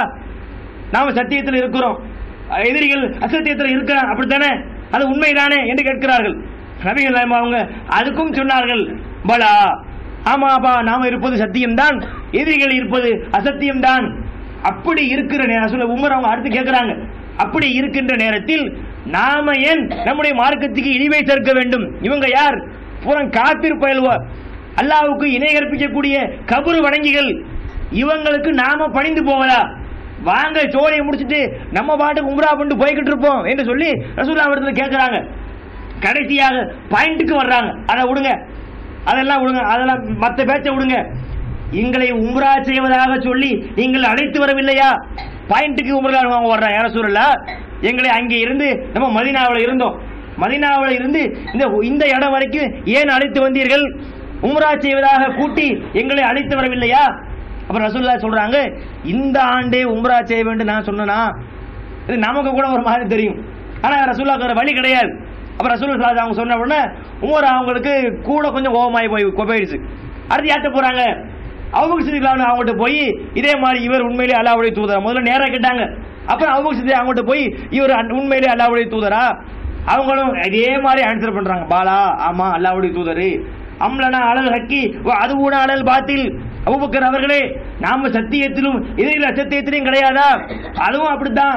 சரி, அதை விடுங்க, நம்மை உம்ரா செய்வதாக சொல்லி நம்முடைய தூதர் நம்மை அழைத்து வரவில்லையா? அப்படித்தான் அழைத்து வரவில்லை.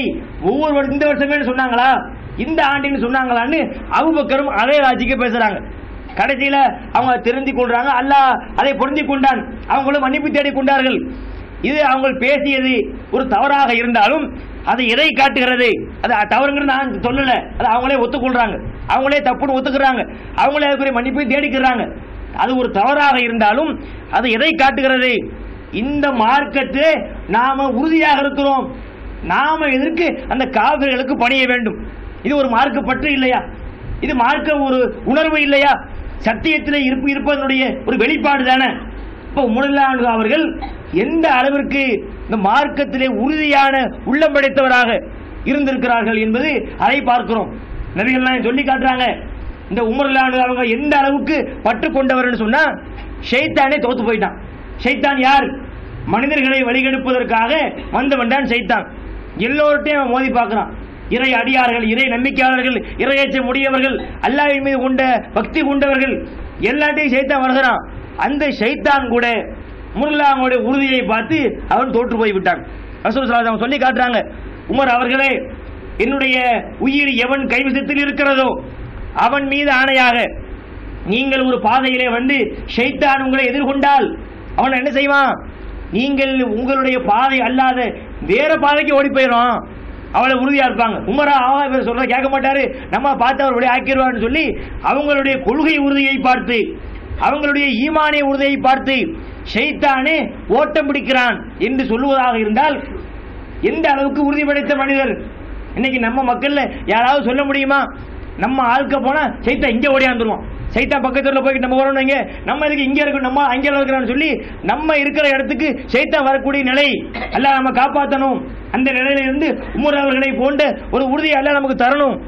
அப்ப இந்த உமர் அவர்கள் ஷைத்தானோட மோதக்கூடிய ஒரு மனிதராக, ஷைத்தான பக்கத்துல விட முடியாத, ஷைத்தானை நெருங்க முடியாத ஒரு ஈமானிய பலம் படைத்தவராக வாழ்ந்தார்கள் என்பதை நாம் வரலாறுகளை பார்க்கிறோம். அதான் உலகம் போற்றக்கூடிய ஒரு நபராக, உலகம் போற்றக்கூடிய ஒரு உத்தம மனிதராக அவங்க பார்க்கப்பட்டார்கள். அது மட்டும் கிடையாது, இந்த திருமறை குர்ஆனை பின்பற்றுவதில், இந்த திருமறை குர்ஆனோடு ஒத்து வாழ்வதில் அவர்கள் எந்த அளவுக்கு கட்டுப்பட்டாங்க தெரியுமா? ஒரு நேரம் வந்தது, ரசூலுல்லாஹ் அவங்க முன்னாடி எல்லா சஹாபாக்களும் இருக்கிறாங்க. அப்ப சில குலத்தார்கள், அதாவது பனு தமீம் என்று சொல்லப்படுற சில குலத்தார்கள், அவங்க ரசூலுல்லாஹ் இடத்துல வந்து யார சொல்லலாம், நீங்க எங்க இருக்கு ஒரு தலைவரை நியமிங்கன்னு சொல்லி ரசூலுல்லாஹ் இடத்துல அவங்க கேட்கிறாங்க. அப்போ ரசூலுல்லாஹ் அவங்க பேசல. ரசூலுல்லாஹ் பேசுறதுக்கு முன்னாடி இவங்க பேசிக்கிறாங்க. அவங்க என்ன செய்றாங்க, அவங்க ஒரு ஆளை சொல்றாங்க, முரளியாளர்கள் அவங்க சொல்றாங்க, அவங்க வேற ஆள சொல்றாங்க, அவங்க சொல்றாங்க, நீங்க உங்களுக்கு எப்பவுமே இதான் வேலை உமர் அவர்களே, நான் என்ன சொன்னாலும் அதுக்கு மாற்றமாக நடப்பதுதான் உங்களுடைய எண்ணமா, அதுதான் உங்க வேலையா? அப்ப உமர் அவங்க சொல்றாங்க, அது என் வேலை கிடையாது, இது ஏன் கருத்துப்பா, இது நீங்க ஒரு ஆள் சொல்ற மாதிரி நான் ஒரு ஆளை சொல்லக்கூடாதோன்னு சொல்லி கடைசி ரசூல்லா அமைதியாயிட்டாங்க. அவங்க யார்த்து கேட்டு வர்றாங்க? பனு தமீம் குலத்தார்கள் ரசூல்லாவிடத்தில் அல்லாஹ்வுடைய தூதரிடத்தில் ஒரு யோசனை கேட்டு வர்றாங்க. கடைசியில் ரசூல்லாவை பேச விடாம இவங்க ஒன்னு சொல்ல, அவங்க ஒன்னு சொல்ல, அப்ப நீங்க எங்களுக்கு மாற்றமா பேசுவீங்களான்னு சொல்ல, அது ஏன் வேலை இல்லை, ஏன் கருத்துன்னு சொல்லி கடைசியில பார்த்தால் கடினமாக சத்தம் உயர்ந்து ரசூல்லாவுடைய பேச்சை யாரும் கேட்கல. ரசூல்லாவுக்கு பேச்சுக்கு மதிப்பு இல்லாம இவங்களாக பேசிக் கொண்டார்கள். அல்லாஹ் கடுமையாக கண்டித்து திருமறை குர்ஆன் வசனத்தை இறக்கிட்டான். யா அய்யுஹல்லதீன ஆமனு, ஈமான் கொண்ட மக்களே, லா தர்ஃபஉ அஸ்வாதக்கும் ஃபௌக ஸௌத்தின் நபி, அல்லாஹ்வினுடைய இந்த தூதருக்கு முன்னால் உங்களுடைய குரல்களை நீங்கள் உயர்த்தக்கூடாது. உங்கள மற்ற மனிதர்கள் பேசுகின்ற நேரத்தில் நீங்கள் பேசுவீர்களே, மற்ற மக்கள் பேசும் பொழுது குறுக்கிடுவீர்களே, அந்த மாதிரி இந்த தூதருக்கு முன்னால் நீங்கள் பேசக்கூடாது. அவருக்கு மதிப்பளிக்க வேண்டும், அவருடைய பேச்சை நீங்கள் கேட்க வேண்டும். இல்லை என்று சொன்னால் நீங்கள் அறியாத விதத்தில் உங்களுடைய அமல்கள் அனைத்தும் அழிந்து போய்விடும் என்று கடினமான வாசகங்களை கொண்டு அல்லாஹ் வசனத்தை இறக்கிட்டான். அமல் அழிஞ்சு போனா எப்படி இருக்கும்? நம்ம செஞ்ச அமல் அழிஞ்சு போனா கூட பரவாயில்லைன்னு போயிடலாம். நம்ம செஞ்ச அமல்கள் பெரும்பாலும் குறைவா இருக்குது. ஆனா அவங்க செஞ்ச அமல்கள், சஹாபாக்கள் செய்த அமல்கள், முரளியாளர்கள் செய்த அமல்கள் கொஞ்சம் நஞ்சமா அவ்வளவு சிரமப்பட்டு கொஞ்சம் கொஞ்சமாக வாழ்க்கையில அமல்களை புரிந்தார்கள். அல்லாஹ் வசனத்தை இறக்கிறான், ஒழுங்காக இருங்கள், தூதருக்கு மதிப்பு கொடுங்கள். தூதருக்கு மதிப்பு கொடுக்காமல் உங்கள் குரல்களை நீங்கள் உயர்த்தினால் நீங்கள் அறியாத விதத்தில் உங்கள் அமல்கள் அழிந்து போய்விடும் என்று சொன்ன உடனே முரளியாளர்கள் அவங்க அடங்கி விட்டார்கள். அதுக்கு பிறகு பேசுவாங்களாம். எப்படி பேசுவாங்கன்னு சொன்னா, ஹத்தஸஹு பி அஹ்ரிஸ்ரார், அதே ஹரிசனுடைய பின்பகுதியில் வருகிறது. எந்த அளவுக்கு அவங்க பேசுவாங்கன்னு சொன்னா, ஒரு ரகசிய தோழரை போல, சத்தமும் கேட்காம, காதுக்குள்ள வந்து குசு குசுன்னு பேசுவோமே, காதுக்குள்ள வந்து ரகசியம் பேசுவோமே, யாருக்கும் கேட்காம 3 பேர் இருக்கும் பொழுது 3வது ஆளுக்கு தெரியாமல் எப்படி அவருக்கு மட்டும் காதல போற மாதிரி ஒரு செய்தியை சொல்லுவோமோ, இந்த வசனம் இறங்கிய பிறகு அவங்க அப்படி பேச ஆரம்பித்து விட்டார்கள். அவங்க என்ன பேசுறாங்க, எந்த அளவுக்கு சொல்லுவாங்களாம், ரசூலுல்லாஹ் சரியா என்ன சொல்லுங்க, திருப்பி சொல்லுங்க கேட்பாங்களாம். திருப்பி சொல்லுங்க. அன்னைக்கு சத்தம் போட்டவர் பனு தமீம் கொடுத்தார்கள் வந்து கேட்டப்போ அவர் போட்ட சத்தம் பயங்கரமான சத்தம். ஆனா அந்த வசனம் இறங்கிய பிறகு, அல்லாஹ்விடமிருந்து ஒரு கண்டனம் வந்த பிறகு, என்னமோ சொன்னீங்களே திருப்பி சொல்லுங்க என்று கேட்கக்கூடிய அளவிற்கு அவங்க மெதுவாக பேச ஆரம்பித்தார்கள்.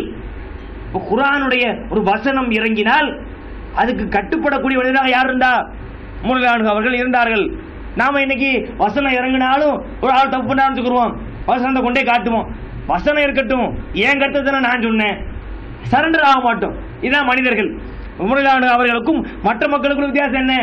நாம ஒரு தப்பு செய்யறோம், அப்ப நீ செய்த தவறு சும்மா சொல்லல, இந்த அருக்கு வசனம் திருமறை குர்ஆன்ல இந்த அத்தியாயத்தில் இந்த வசனத்துல இப்படி இருக்கிறது, இந்த வசனம் இருப்பது சரிதான், நான் ஏன் கருத்து தானே சொன்னேன், அதுல என்ன தப்பு இருக்குது என்று சொல்லி ஒத்துக்கொள்வதற்கு, இந்த குற்றங்களை ஒத்துக்கொள்வதற்கு அது யாருக்கும் அவ்வளவு சீக்கிரத்தில் மனசு வராது.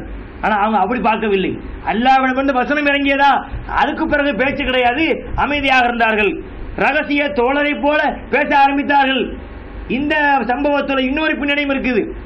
இந்த வசனம் இறங்கியதுல உங்களுடைய குரல்களை ரசூலுல்லாஹ்வுடைய குரலுக்கு முன்னாடி உயர்த்தாதீங்கன்னு இன்னொரு சஹாபி இருந்தாங்க, சாபித் பின் கைஸ் என்று சொல்லப்படுற ஒரு நபி தோழர். அவங்க இந்த வசனம் இறங்கிய பிறகு அவங்கள ஆளை காணோம், பள்ளியாச பக்கமே ஆளை காணோம், வீட்டிலேயே முழங்கி கிடக்கிறார், வீட்டிலேயே அழுது கொண்டிருக்கிறார். இப்ப ரசூலுல்லாஹ் கேட்கிறாங்க, எங்க அந்த சாபித் பின் கைஸை ஆள் தென்படவில்லையே? அவர் அனுப்புறாங்க ஆளை, போய் பார்த்துட்டு வந்தா அவர் வீட்டிலேயே உட்கார்ந்து அழுது கொண்டிருக்கிறார், அவருடைய அமல்கள் எல்லாம் அழிந்து போய்விட்டுதான், வசனம் இறங்கியதில் உங்க அமல் அழிஞ்சு போயிடும். இப்ப அவர் பொதுவாக அவருடைய சத்தப்படுக்கணும்னு சொன்னா கடினமா இருக்கும். இப்ப சிலர் பேசும் பொழுது நம்ம லேசா பேசுவோம், அவங்களுக்கு மைக்கெல்லாம் தேவைப்படாது, வாயை திறந்தா அப்படி இருக்கும், அஸ்ஸலாமு அலைக்கும் அலைஹிஸ்ஸலாம், அவர் சலாம் சொல்றதை பார்த்தா 10 தடவை கேட்கும். அப்படி சிலர் இயல்பாகவே சிலருக்கு குரல் வாகை எல்லாம் கொடுத்திருப்பான், அவர் அப்படிப்பட்டவர், மெதுவாக பேசினாலுமே அது 2 தடவை கேட்கும். இப்ப அவரை வழங்கி கொண்டாரு. ஆனா அல்லாஹ் அப்படி சொல்லல. அவங்க உமர் அவர்களை கண்டித்ததுக்கு காரணம் என்ன சொன்னா, ரசூலுல்லாஹ்வை மதிக்காம பேசியதற்கு, ரசூலுல்லாஹ்வுடைய கருத்துக்கு முன்னுரிமையை மதிக்காம சொன்னா, அல்லாஹ்வுடைய தூதர் இருக்கும் பொழுது அவங்களை பேச விடாம நீங்க என்ன பேசுறீங்கன்னு சொல்ல கண்டிக்கிறான்.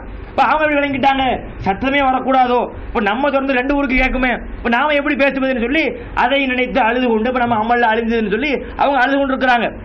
அப்ப ரசூலுல்லாஹ் சொல்லி அனுப்புறாங்க, அவரிடத்தில் சொல்லுங்கள். அவர் சொல்றாரு, இன்னி மீன் அகலினார், நான் நரகவாசி, என்னுடைய அமல்லாம் அழிந்து போய்விட்டது என்று சொல்லி அவர் கவலைப்பட்டு கொண்டிருக்கிறார். அப்ப நபிகள் நாயகம் போய் அவரிடத்தில் சொல்ல சொன்னார்கள், லஸ்தமின் அகலினார் அந்த அகலுல் ஜன்னா, சாபித் பின் கைஸே, நீ நரகவாசி இல்லை சொர்க்கவாசி என்று நீங்கள் சொல்லுங்கள் என்று ரசூலுல்லாஹ் சொல்லி அனுப்புறாங்க. அப்ப இந்த சம்பவத்தில் உள்ள தொடர்பான செய்தி சார் அது ஒரு பக்கம் இருக்கட்டும்.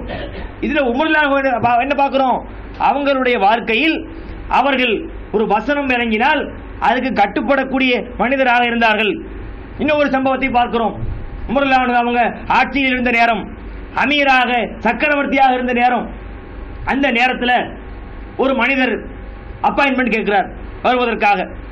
அந்த உமர் அவங்க அமைச்சரவையில் யார் இருப்பாங்கன்னு சொன்னா, அதாவது இளைஞர்களும் இருப்பாங்க, முதியவங்களும் இருப்பாங்க, 2 பேரும் சரிசமா வச்சிருப்பாங்க. இளைஞர்கள் சொல்லி வயசாலையா வச்சிருக்க மாட்டாங்க. சிலர் எப்படி இருப்பாங்க, ஒரே இளைஞர்களாக வச்சிருப்பான், பெரிய ஆளுகள் துரத்தி விட்டுறது. மற்ற இடத்துல பார்த்தோம்னா ஒரே வயசான கலட்டு போயெல்லாம் உட்காந்துருக்கும், எல்லாம் வேலையெல்லாம் கொஞ்சம் தொய்வா போகும். அப்ப எப்படி இருக்கணும், இது ஒரு நல்ல ஒரு டெக்னிக் தான். இது சில விஷயங்களுக்கு வயசு தேவை, அனுபவம் தேவை. அப்போ ஒரு 20 பேர் வேலை பார்க்கறாங்க, ஒரு 10 இளைஞர்கள், ஒரு 10 பெரிய டிக்கெட் லெவலா ஓடும். ஒரே இளைஞர்களா வச்சாலும் அவன் டமால் டிமன் பண்ணுவான், யோசிக்க மாட்டான். ஒரே வயசான கிட்ட வச்சாலும் சில வேலைகள் ஓடாது. இப்போ உமர்ல அவங்க என்ன செஞ்சாங்க, அவங்களுடைய அமைச்சரவையில் இளைஞர்களும் இருப்பார்கள், முதியவர்களும் இருப்பார்கள். அதில் உள்ள ஒரு இளைஞர் யாருன்னா ஹுர்பின் கைஸ் என்று சொல்லப்படுற ஒரு மனிதர். இப்போ அவருக்கு சொந்தக்கார ஒருத்தர் உயைனா என்று சொல்லப்படுற ஒரு ஆள். அவர் அவங்களை சந்தித்து உமர் அவங்களுடைய அமைச்சரவையில் பேசுவதற்காக எனக்கு ஒரு சான்ஸ் வாங்கிட்டாங்க அப்பாயின்மெண்ட் கேட்கிறார். அப்ப அவங்களுக்கும் அப்பாயின்மெண்ட் வழங்கப்படுகிறது. அவர் வருகிறார், உமர் அவர்களை சந்தித்து மரியாதையை பேசணும் இல்லையா. இன்னைக்கு நம்ம மரியாதை எதிர்பார்ப்போம், நம்ம இத்தனைக்கு பெரிய அமைச்சரோ பெரிய ஆள்லாம் கிடையாது. நம்ம போய்கிட்டு இருக்கிறோம், ஒரு பையன் வந்து ஹலோ இங்க வாங்கண்டா ஏண்டா உங்களுக்கு சுண்டி கூப்பிடுறோம் இல்லை, அடிப்பும் இல்லையா. நம்ம எந்த அதிகாரத்திலையும் இல்லை, நம்ம பாமர மனிதராக இருந்தாலும் ஒருத்தர் சீடி வந்து கேட்கிறாரு, அதான் எடுங்க அப்படின்னா எங்க ஒழுங்கா கேட்க மாட்டீங்களான்னு கேட்போம். இப்ப நாம எந்த பதவியில இருந்தாலும் மரியாதை மட்டும் மரியாதை இல்லாம பேசுறான்னு சொல்லுவோம் இல்லையா. அப்ப நம்ம சில ரெஸ்பான்ஸ் எதிர்பார்க்கிறோம், ரெஸ்பெக்ட் எதிர்பார்க்கிறோம், கண்ணியத்தில் எதிர்பார்க்கிறோம் இல்லையா. அது எல்லா மனுஷனுக்கும் இருக்கிறது தான்.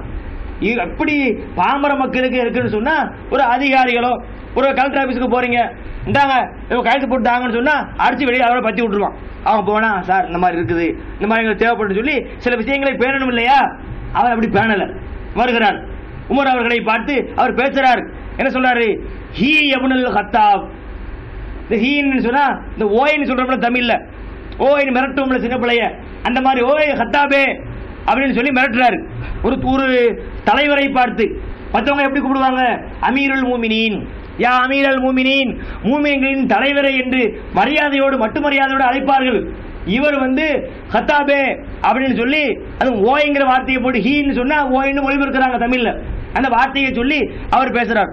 அப்புறம் சொல்றாரு,